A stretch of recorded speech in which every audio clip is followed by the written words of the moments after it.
कीर्ती चराचरी आहे तैसी आहे, भेटून या त्वा काय द्यावे आम्हा.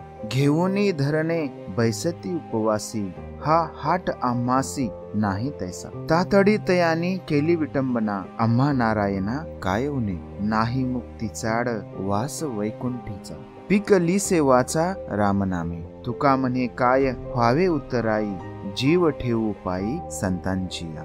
जगद्गुरु तुकोबाराय या अभंगामध्ये कोणीतरी संतांना काहीतरी देण्याचा प्रयत्न करत आहे आणि त्याला ते सांगत आहेत की अरे बाबा, ही जी कीर्ती चराचरी आहे ही जशी आहे तशीच आहे आणि तू भेटून आम्हाला काय देणार आहेस. कीर्ती चराचरी आहे तैसी आहे, भेटून या त्वा काय द्यावे आम्हा. आमची कीर्ती, संतांची कीर्ती जशी आहे तशी आहे आणि तू भेटून आम्हाला काय धनधान्य संपत्ती कीर्ती काय देणार आहेस. घेऊन या धरणे बैसती उपवासी, हा हाट आम्हासी नाही तैसा. काही लोक धरण घेऊन उपवासाला बसतात आणि कीर्ती घेण्याचा प्राप्त करण्याचा प्रयत्न करतात, परंतु हा हाट, हा व्यवहार आम्हाला पसंत नाही, हा व्यवहार आम्हाला मान्य नाही. तातडी तयानी केली विटंबना, आम्हा नारायणा काय उने. आणि त्यांनी जरी विटंबना केली तरी आम्हाला काहीही कमीपणा येत नाही. नाही मुक्ती चाड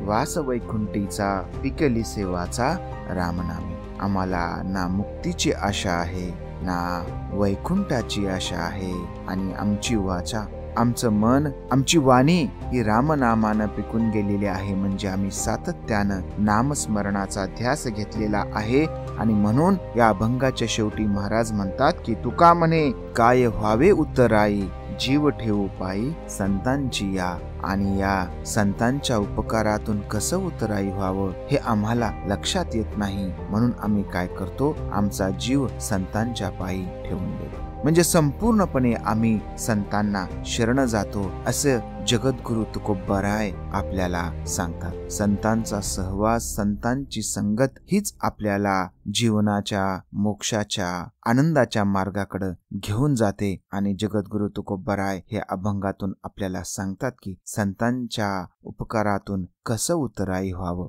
एका बाजूला संतांच्या उपकारातून उतराई होणं शक्य नाही आणि दुसऱ्या बाजूला या महाराष्ट्राच्या भूमीमध्ये असे काही संत होऊन गेले ज्यांनी आपलं संपूर्ण आयुष्य ईश्वर सेवेमध्ये, या संतांच्या अध्यात्माच्या सेवेमध्ये झोकून दिलं, त्यामध्येच व्यतीत केलं, परंतु त्यांची फारशी चर्चा होत नाही. आणि अशा संतांच्या चर्चेसाठीच एक ठिकाण, एक स्टेज म्हणजे आपले पॉडकास्ट. आणि आपल्या पॉडकास्टचे नाव आहे तुकोबा स्पीक्स. आणि तुकोबा स्पीक्सच्या पॉडकास्ट नंबर 44 मध्ये मी डॉक्टर दिनेश नेहमीप्रमाणे आपले सर्वांचे हार्दिक स्वागत करतो. मित्रमैत्रिणींनो, अनेक वर्ष गेली. संत ज्ञानेश्वरांचा परिचय संपूर्ण समाजाला झाला. त्यांच्या ज्ञानेश्वरीतून, त्यांच्या वेगवेगळ्या लेखन कार्यातून ते आज वारकरी संप्रदायाचे ज्ञानाचे स्रोत बनलेले आहेत. मात्र या ज्ञानदेवांना आपल्या पोटच्या मुलांप्रमाणे सांभाळ करणारे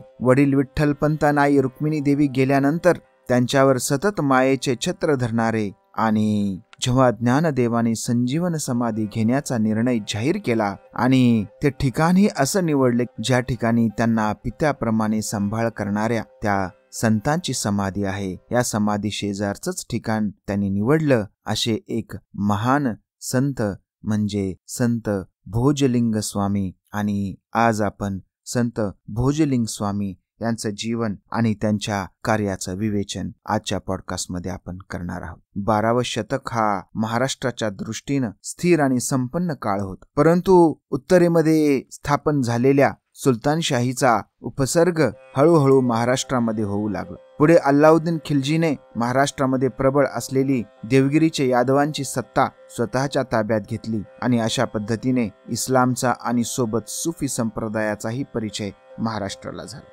या परिस्थितीमध्ये महाराष्ट्रामध्ये सर्व जाती धर्मातले कर्तृत्ववान, प्रज्ञावान लोकांना एकत्र करून संत नामदेवांनी या वारकरी संप्रदायाची स्थापना केली होती. यामध्ये सर्वांना न्याय दिला जात होता. त्यातलेच संत ज्ञानेश्वर, ज्यांना धर्म मार्तंडांनी बहिष्कृत केलं होतं. केवळ बहिष्कृतच नाही तर त्यांचा दर्जा चांडाळांपेक्षाही हीन केला होता. त्यांना कोणीही भिक्षा द्यायची नाही असाही आदेश काढला होता. याबाबतची सविस्तर चर्चा आपण ज्ञानेश्वरीच्या आणि संत मुक्ताईच्या, संत निवृत्तीनाथांच्या पॉडकास्टमध्ये केलेली आहे. माझी विनंती आहे की आपण तेही पॉडकास्ट ऐकावे. मात्र या ज्ञानदेवांना आणि यांच्या भावंडांना गावाच्या बाहेर एक झोपडी उभी करून ज्यांनी सांभाळलं, किंबहुना विठ्ठलपंतांची उणीव त्यांना भासू दिली नाही, प्रसंगी स्वतः सुतारकाम करून त्या खेळण्या विकून आलेल्या पैशातून त्यांनी ज्ञानदेवांचं घर चालवलं, कुटुंब चालवलं, असे संत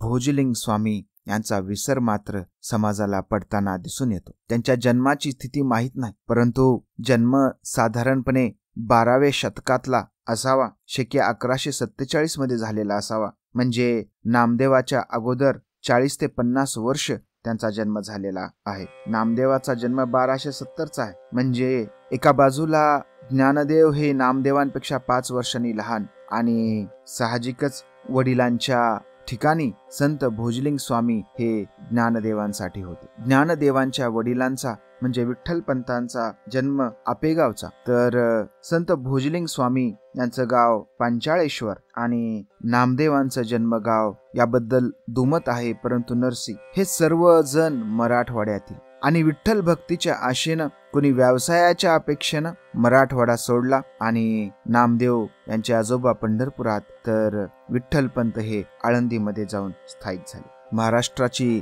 त्या काळाची राजकीय परिस्थिती मोठी कठीण होती. कल्याणीचे चालुक्य आणि चोल राजांचा ऱ्हास झाला होता आणि यादवांची भरभराट झाली होती. एक प्रकारे महाराष्ट्रावर त्या काळात यादवांचा अंमल सुरू झाला होता. ही यादव राजे प्रजाहित दक्ष होते, कर्तृत्ववान होते. आजच्या दौलताबाद म्हणजेच देवगिरी या ठिकाणी त्यांची राजधानी होती. देवगिरीमध्ये राजा रामदेव राय हा राज्य करत होता. हा राजा होण्यासाठी त्याने त्याचा चुलत भाऊ अमनदेव याचे डोळे काढले आणि स्वतः सत्ता हस्तगत केली. तो अतिशय पराक्रमी आणि कर्तृत्ववान असा हा रामदेव राया होता. त्याच्या काळामध्ये देवगिरीच्या यादवांनी बनारस पर्यंत हल्ले करून बनारस जिंकून घेतलं होतं. एवढा हा कर्तृत्ववान राजा, आणि या राजाच्या पदरी असलेला जो प्रधान होता त्याचं नाव होतं हेमाद्री पंडित. आणि मग भरभराट झालेल्या या राज्यामध्ये पैठण, ब्रह्मपुरी, तेर, चौल, दौलताबाद ही व्यापारी केंद्र म्हणून विकसित झाली, तर देवगिरी, पैठण, नाशिक ही विद्या केंद्र म्हणून प्रसिद्ध झाली. आणि या विद्येचं माध्यम हे संस्कृत होतं. आणि या सर्व यंत्रणेवर जो पगडा होता तो म्हणजे या हेमाद्रीचा. एका बाजूला भरभराट झाली होती, राज्य नावारूपाला आलेले होते, मात्र स्थिर सत्ता असल्यामुळे धर्माचा प्रभाव फार मोठ्या प्रमाणामध्ये वाढला. एका बाजूला संत ज्ञानेश्वर महाराज रामदेव रायाचं कौतुक करतात, तर दुसऱ्या बाजूला श्री चक्रधर स्वामी ह्या रामदेव रायाच्या राजवटीचं वर्णन एक जुलमी राजवट म्हणून करतात. इतिहासामध्ये अशी नोंद आहे की वारकरी संप्रदायाला यादव राजाने राजाश्रय दिला, तर महानुभाव पंथाला त्यांनी विरोध केला. या सगळ्या घुसळणीमध्ये एक गोष्ट मात्र निश्चित की धर्माचा फार मोठा पगडा समाजावर पडला आणि धर्म राज्यानं हातात घेतला. हेमाद्री पंडितांनी काही ग्रंथांची रचना केली. त्यामध्ये स्वतः हेमाद्री पंडित प्रधान, बोपदेव नावाचा एक प्रकांड पंडित होता. या अधिकाऱ्यांनी काही ग्रंथांच्या रचना केल्या आणि संपूर्ण समाजावर आपली पकड निर्माण केली.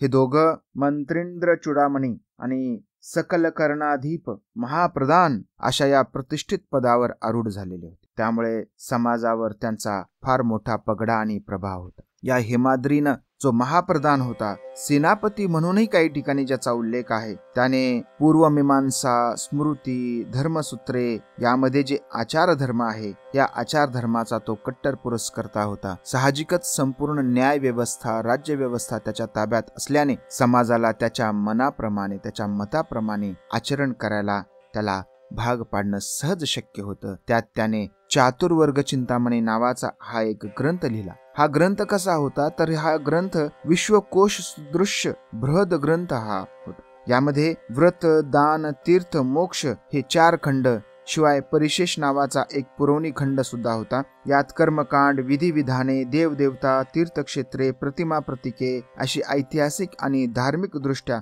महत्वाची माहिती होती. राज्य यादवांचं होतं, परंतु खरी सत्ता ही हेमाड पंथाकडे होती. आणि या चातुर्वर्ग चिंतामणीचं असं वैशिष्ट्य होतं की यामध्ये 365 दिवसांचं वर्ष आणि या वर्षामध्ये मोक्ष प्राप्तीसाठी करावयाच्या वृत्तांची संख्या ही 2000 होती. म्हणजे समाज हा या हेमाद्री पंडितांनी पूर्णपणे कर्मकांडावर केंद्रित केलेला होता. साहजिकच राजाश्रय असल्यामुळे त्याच्या विचाराची भरभराट झाली आणि दुसरीकडे अनुभवावर आधारित असलेला महानुभाव पंथ याला राजाश्रय न मिळाला, किंबहुना त्याचा प्रचंड विरोध झाल्यामुळे हा पंथ थोडासा बाजूला पडला आणि हेमाद्री पंडिताचा विचार हा पुढे गेला. आणि या हेमाद्री पंडिताच्या विचाराचा परिणाम असा झाला की संपूर्ण समाजामध्ये पुरोहित वर्गाचं प्रचंड वर्चस्व निर्माण झालं. संत ज्ञानेश्वर एका ठिकाणी लिहितात की कुळवाडी ऋणे दाटली. कुळवाडी म्हणजे शेतकरी कुणबी यांच्यावर प्रचंड मोठा कर्जाचा डोंगर झाला आणि अशा प्रकारे महाराष्ट्रामध्ये ब्राह्मणशाहीची स्थापना झाली. त्याला विरोध करणारं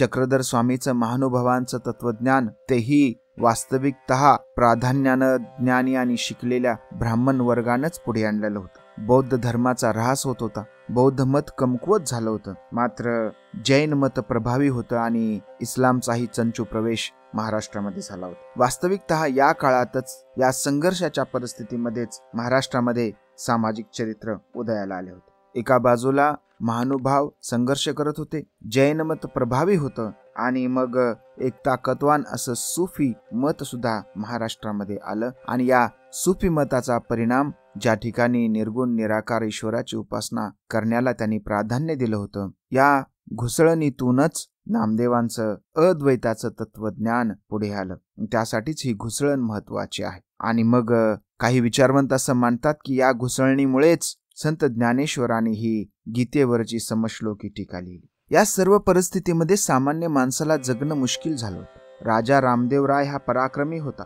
निसंशय त्याने राज्य मजबूतीनं उभे केलं होतं. वारकरी संप्रदायाला राजाश्रय दिला होता आणि मग त्याच्याबद्दल ज्ञानेश्वरांनी लिहिलेलं आहे की तो यदुवंश विलासू सकळ कला निवासू न्यायाते पोखी क्षितिसू रामचंद्र. हा यदुवंश विलासू आहे. हा यदुवंशाचा अतिशय ज्ञानी आणि कर्तृत्ववान असा हा यदुवंश विलासू आहे. सकळ कला निवासू, त्याच्यामध्ये सर्व कलांचाही अंतर्भाव आहे आणि न्यायाते पोखी क्षितिसू म्हणजे तो न्यायाने राज्य करणारा असा हा राजा आहे. तो कोण आहे? हा रामचंद्र आहे. अशा पद्धतीचं वर्णन ज्ञानेश्वरांनी त्यांच्या लेखनामध्ये त्या परिस्थितीचं केलं होतं. परंतु सामाजिक क्षेत्रामध्ये रामदेवराय हे हेमाद्री पंडिताच्या पुढे जात नसत. त्यांच्या मते तो एक महान प्रकांड पंडित आहे. हे यादव राजे पराक्रमी होते, ताकदवान होते, मात्र ते स्वतःला श्रीकृष्णांचे वंशज असं मानत असत. जेव्हा अशा पद्धतीची सामाजिक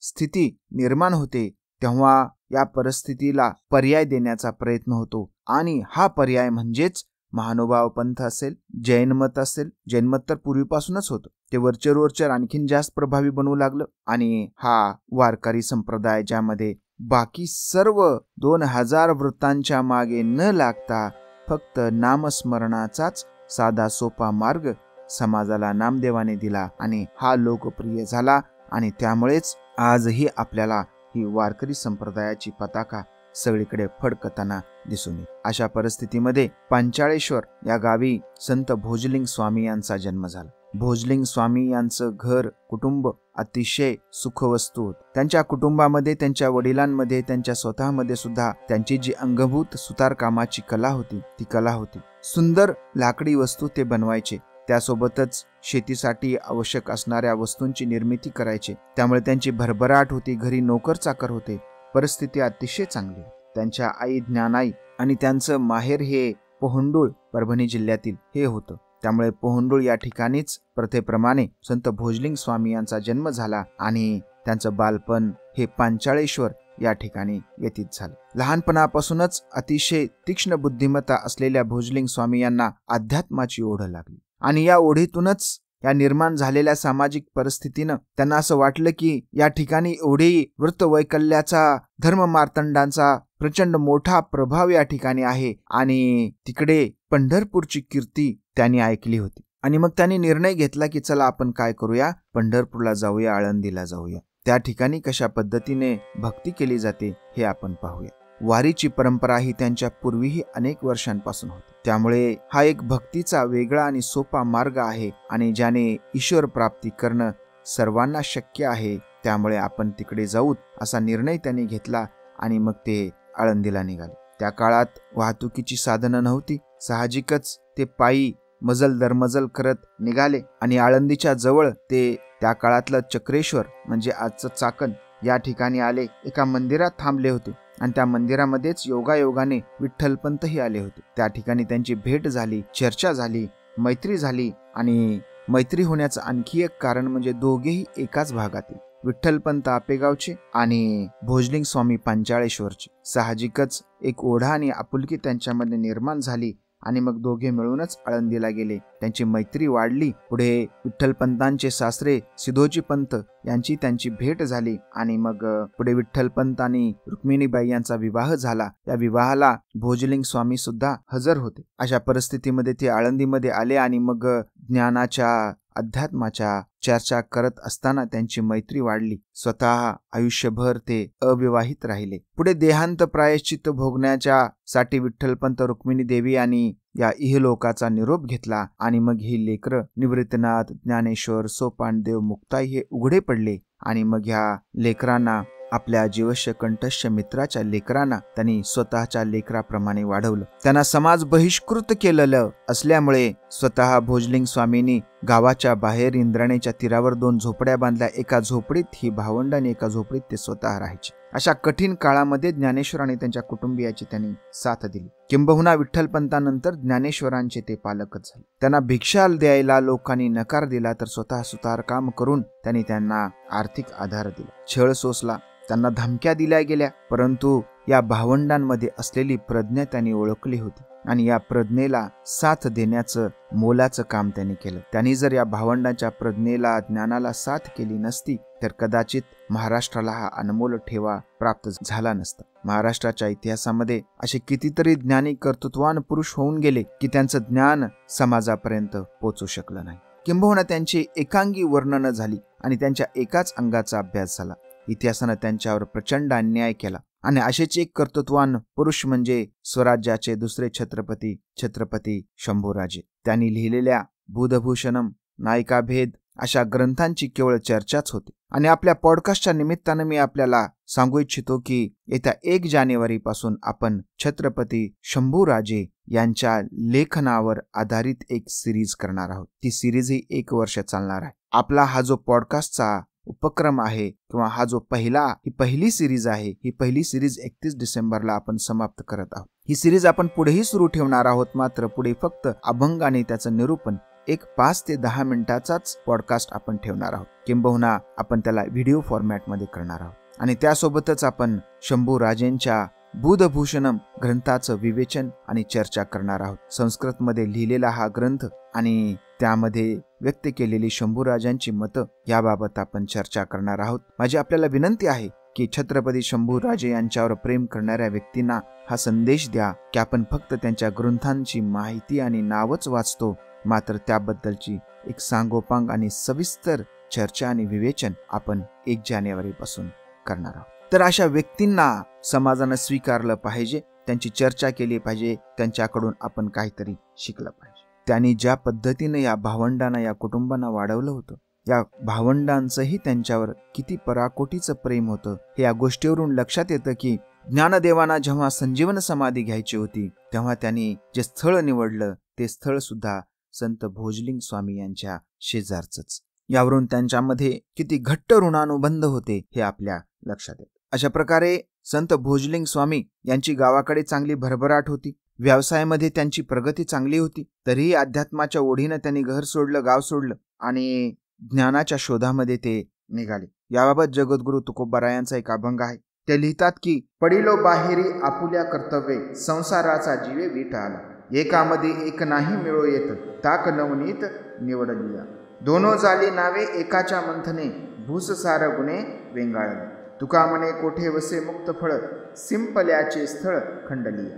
महाराज म्हणतात की पडिलो बाहेरे आपुल्या कर्तव्ये, संसाराचा जीवे वीट आला. आपल्या कर्तव्यासाठी मी घर संसार सोडून बाहेर पडलेलो आहे. मला संसाराचा वीट आलेला आहे, कंटाळा आलेला आहे. का कंटाळा आला आहे तर एकामध्ये एक नाही मिळो येत, ताक नवनीत निवडलिया. एकात एक मिळून येत नाही, काही ना काही केलं की अजून दुसरं काही घडतंय. त्यामुळे मला या संसाराचा वीट आलेला आहे. आणि दोन्ही झाली नावे एकाच्या मंथने, भूससार गुणे वेंगाळली. आणि हे जे काही चांगलं वाईट हे सगळं एकच होऊन गेलंय. भुसा आणि धान्य हे सगळं एकत्रच मिसळून गेलेलं आहे. त्यामुळे मला या सगळ्या गोष्टीचा कंटाळा आला आहे. त्यामुळेच तुका म्हणे कोठे वसे मुक्त फळ, शिंपल्याचे स्थळ खंडलीय.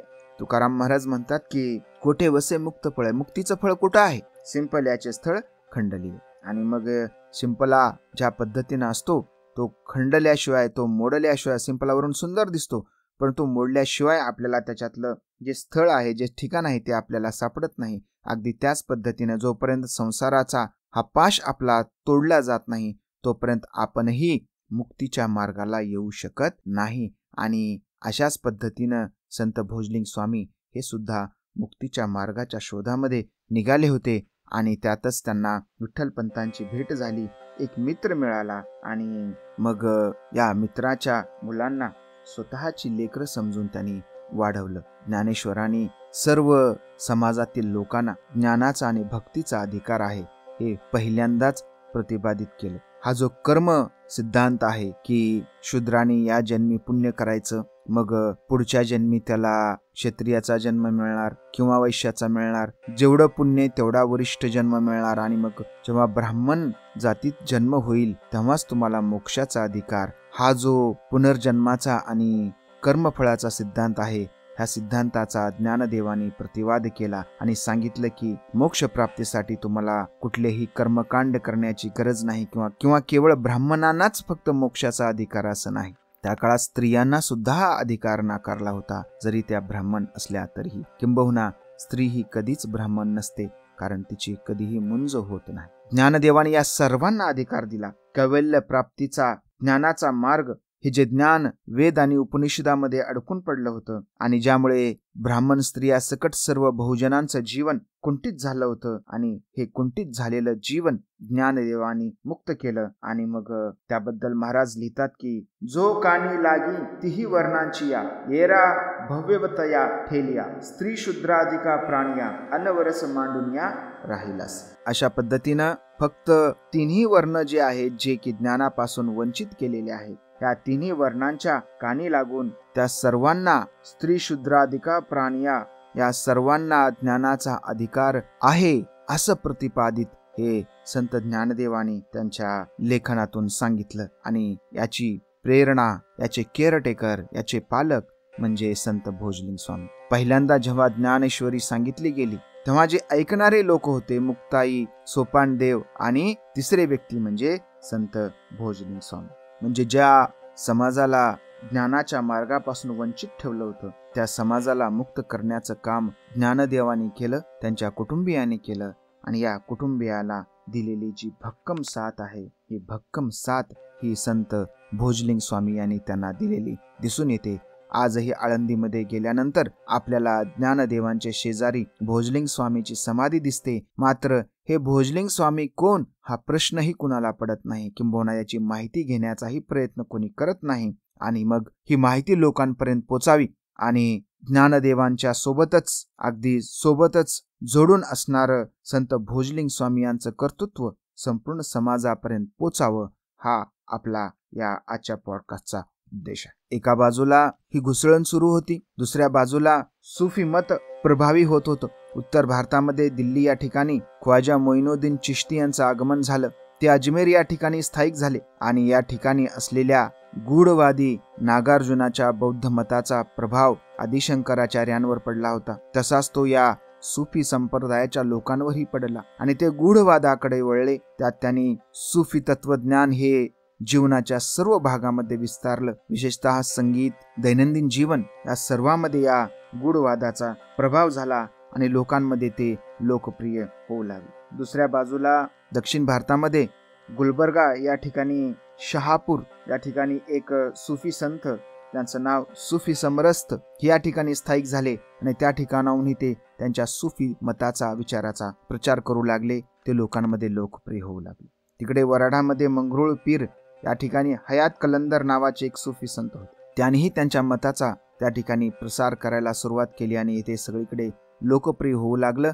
त्यांच्या साथीला अल्लाउद्दीन खिलजी यांनी महाराष्ट्रामध्ये देवगिरीच्या रामचंद्र राय यादवाची सत्ता ताब्यात घेतली होती. त्यामुळे त्यांना प्रचंड बळ मिळालं होतं. एवढंच नाही तर पुढे चांद मोहम्मद म्हणजेच गुरुदेव दत्त यांनी फकीराच्या वेशामध्ये लोकांना दर्शन दिलं आणि लोक त्यांची पूजा करू लागले.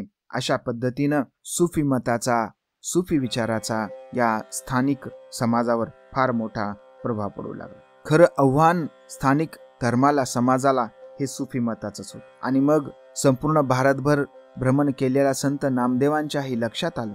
त्यांनी महाराष्ट्रामध्ये वारकरी आणि भक्ती संप्रदायाची स्थापना तर केलीच, पण पुढे ते पंजाबामध्ये गेले. पंजाबमध्ये त्यांचा 1350 मध्ये मृत्यू झाला. त्यानंतर 109 वर्षांनी नानकांनी त्यांच्या विचारापासून प्रेरणा घेऊन शीख संप्रदायाची स्थापना केली, शीख धर्माची स्थापना केली. आणि त्यानंतर 231 वर्षांनी 1581 मध्ये गुरु ग्रंथ साहिब याची निर्मिती झाली. यामध्ये नामदेवांची 61 पद समाविष्ट करण्यात आलेली आहे. त्यांच्या शिकवणुकीमुळे प्रचंड मोठा भक्त संप्रदाय देशभर निर्माण झाला. कर्मकांडाला विरोध करणारे गुरु ग्रंथ साहिब मधील एक पद आहे, त्यामध्ये असंच लिहिलेलं आहे की मैं अंधुले की टेक तेरा नाम खुंदकारा, म्हणजे मी अंधारामध्ये चाचपडत आहे आणि तुझं नावच काय आहे? प्रकाश आहे, उजेड आहे. महाराजांचं आणखीन एक पद आहे, त्यामध्ये नामदेव महाराज लिहितात की हिंदू पूजे देहरा, मुसलमान पूजे मस्जिद, नामा सोई सेविया जहां देहुरा ना मस्जिद. हिंदू पूजा करतो मंदिरात, मुसलमान पूजा करतो मशिदीत. नामा कुठे आहे? नामदेव कुठे आहे? तर जिथे ना मंदिर आहे ना मशीद आहे. नामदेवांची चर्चा या ठिकाणी करणं आवश्यक यासाठी आहे की नामदेवांनी ज्ञानदेवांना पंढरपुरामध्ये आश्रय दिला आणि या ज्ञानदेवांचं पालन पोषण संगोपन भोजलिंग स्वामींनी आळंदीत केलं. हा विचार घेऊन नामदेव उत्तरेत गेले. त्या ठिकाणी सुद्धा त्यांच्या विचाराचा फार मोठा प्रसार झाला. तर भोजलिंग स्वामी हे या सर्व सांप्रदायिक संतांपेक्षा वडील होते आणि त्यामुळेच त्यांच्या छत्रछायेखालीच या सर्व संतांना आपला ज्ञानाचा विस्तार करणं शक्य झालं. त्या काळामध्ये समाज 12 बलुते आणि 12 आलोत्यांमध्ये वाटला गेला होता. नामदेवांनी या 12 बलुत्यातील कर्तृत्वान व्यक्तींना आणि या 12 आलोत्यातीलही कर्तृत्वान व्यक्तींना आपल्या तत्वज्ञानाने आकर्षित केलं आणि या सर्वांना मोक्षाच्या मार्गाकडे नेलं. त्या काळात हे 12 बलुते कोण? तर हे 12 बलुते म्हणजे सुतार, लोहार, महार, मांग, कुंभार, चांभार, परीट, न्हावी, भाट, तेली, गुरव आणि कोळी. आणि 12 आलुते म्हणजे तांबोळी, साळी, माळी, घडशी, तराळ, सोनार, शिंपी, गोंधळी, रामोशी, खाटीक, डावरे आणि कळवंत. या सर्वांच्या अभ्यासाचं आणि ज्ञानाचं केंद्र म्हणजे पंढरपूर. अशा पद्धतीने पंढरपूरचा महिमा वाढला आणि या महिमा वाढवण्यामध्ये नामदेवासोबतच ज्ञानदेवांचंही मोलाचं योगदान होतं. आणि या ज्ञानदेवांच्या योगदानामध्ये एखाद्या खांबासारखा त्यांना मजबूत आधार देणारे म्हणजे भोजलिंग स्वामी. आणि आजही त्यांना त्यांच्या जातीच्या नावानं म्हणजेच भोजलिंग स्वामी सुतार या नावानं त्यांना ओळखलं जातं. काळाच्या परिस्थितीनुसार कदाचित ते योग्य अयोग्य हा भाग वेगळा, किंबहुना या 12 बलुतेदार आणि आलोतेदार लोकांमधील जे संत आहेत हे सर्व संतही त्यांच्या जातीच्या नावानेच ओळखले जातात. की जसं सावता माळी असतील, तुकोबाराय यांना कुणबी म्हणून, तर गोरोबा काका कुंभार, सेना न्हावी, भोजलिंग स्वामी सुतार. अशा पद्धतीने या 18 पगड जातीतील लोकांना त्यांच्या जातीच्या नावानं जरी ओळखलं जात असलं तरी यांना नाकारलेला मोक्षाचा ज्ञानाचा मार्ग खुला करून देण्यामध्ये या सर्वांनी फार मोठी मोलाची भूमिका बजावलेली आपल्याला दिसून येते. संत भोजलिंग स्वामी यांच्यावर मी संशोधन करताना माझ्या लक्षात आलं की संत ज्ञानेश्वरांनी सुद्धा त्यांच्यावर फार काही विस्तृत असं लिहिलेलं नाही, किंबहुना त्यांची माहिती फार मोठ्या प्रमाणावर उपलब्ध नाही. संशोधकांनी यावर संशोधन करणं आवश्यक आहे. फारच त्रोटक माहिती मला भोजलिंग स्वामीची मिळाली, मात्र त्यांचं काम या माहितीपेक्षा कितीतरी मोठं आहे. संत एकनाथ महाराज त्यांच्या अभंगामध्ये भोजलिंग स्वामीचा उल्लेख करतात आणि त्यांच्या कर्तृत्वाला किमान ओळख तरी त्यांच्या या अभंगाच्या माध्यमातून देतात. तर त्यांचा अभंग असा आहे: ज्ञानराजे बोध केला, सत्य बळा रेडा बोलविला प्रतिष्ठान. भोजलिंग ज्याची समाधी आळंदी, ज्ञान राजा बोधी तिघाजना. सत्यबळे बोध गैबी राया केला, स्वयंब्रह्म झाला सिद्धरूप. एका जनार्दनी ऐसी परंपरा, दाविले निर्धारा करुणी. ज्ञानराजे बोध केला, सत्यबळा रेडा बोलविला प्रतिष्ठान. म्हणजे ज्ञानराजा म्हणजे ज्ञानदेव महाराजांनी बोध केला म्हणजे ज्ञान दिलं आणि आपल्या सत्यबळाने आपल्या ज्ञानाच्या आधारे त्यांनी रेड्याच्या तोंडूनच वेद बोलवला. कुठे? प्रतिष्ठानी, म्हणजे त्या काळाचं धार्मिक केंद्र असलेलं पैठण या ठिकाणी. पुढे महाराज सांगतात की भोजलिंग ज्याची समाधी आळंदी, ज्ञान राजा बोधी तिघाजना. भोजलिंग स्वामी ज्याची समाधी आळंदी या ठिकाणी आहे आणि त्या ठिकाणीच ज्ञानराजाने 3 जणांना बोध दिला. आणि हे बोध घेणारे कोण? तर एका बाजूला निवृत्तीनाथ तर त्यांचे गुरु, त्यांनी तर बोध द्यायला सांगितला. त्यांनीच तर ज्ञानदेवांना आज्ञा केली की तुम्ही बोध द्या. तर सुरुवातीला हा बोध घेणारे म्हणजे ज्ञानदेवाने ज्यांना उपदेश केला हे 3 जण म्हणजे सोपानदेव, मुक्ताई आणि संत भोजलिंग स्वामी. सत्यबळे बोध गैबीराया केला, स्वयं ब्रह्म झाला सिद्ध. आणि त्यांच्या सत्याच्या बळावर गैबीरायाला सुद्धा त्यांनी बोध केला. आणि हे गैबीराया म्हणजे ज्यांच्यावर सुफी संप्रदायाचा, सुफीचा परिणाम होता. काही लोक त्यांना सुफी संतच मानतात. तर त्यांना आपल्या सत्याच्या ज्ञानाच्या बळावर ज्ञानदेवाने त्यांना बोध दिला आणि मग स्वयं ब्रह्म झाला सिद्ध रूपाने, स्वतः ते ब्रह्म झाले. एका जनार्दनी ऐसी परंपरा, दाविले निर्धारा करून. अशा प्रकारे महाराज म्हणतात की एका जनार्दनी ऐसी परंपरा, अशी जी ज्ञानाची परंपरा आहे आणि ही ज्ञानाची परंपरा हे ज्ञानदेवानी आपल्या निर्धारानं करून दाखवलेली आहे, यशस्वी करून दाखवलेली आहे. अशा पद्धतीनं संत भोजलिंग स्वामी यांचं विवेचन आपण आपल्या आजच्या या पॉडकास्टमध्ये केला. माझी आपल्याला विनंती आहे की जेव्हा जेव्हा आपण आळंदी या ठिकाणी जाल, ज्ञानदेवांच्या समाधीचं दर्शन घ्याल, तेव्हा तेव्हा त्यांच्या शेजारी असलेल्या भोजलिंग स्वामींचं दर्शन घेताना आपल्या मनामध्ये हा विचार आला पाहिजे की ज्ञानाचा हा जो ठेवा आपल्याला आज प्राप्त झालेला आहे, या ठेव्याला सांभाळणारे, त्याला फुलवणारे, त्याची काळजी घेणारे एक केअरटेकर म्हणून हे भोजलिंग स्वामी आहेत आणि त्यांचं स्मरण आपण केलं पाहिजे. आपण यूट्यूबसह पॉडकास्टच्या सर्व प्लॅटफॉर्मवर उपलब्ध आहोत. माझी आपल्याला विनंती आहे की हा जो प्रेमाचा, भक्तीचा, सत्याचा, न्यायाचा संदेश आहे, हा संदेश जास्तीत जास्त लोकांपर्यंत पोचवा. ज्ञानाच्या, प्रेमाच्या उपक्रमाला साथ करा. हा संदेश जास्तीत जास्त लोकांपर्यंत पोचवा. आणि थांबतो. जय जिजाऊ, जय शिवराय.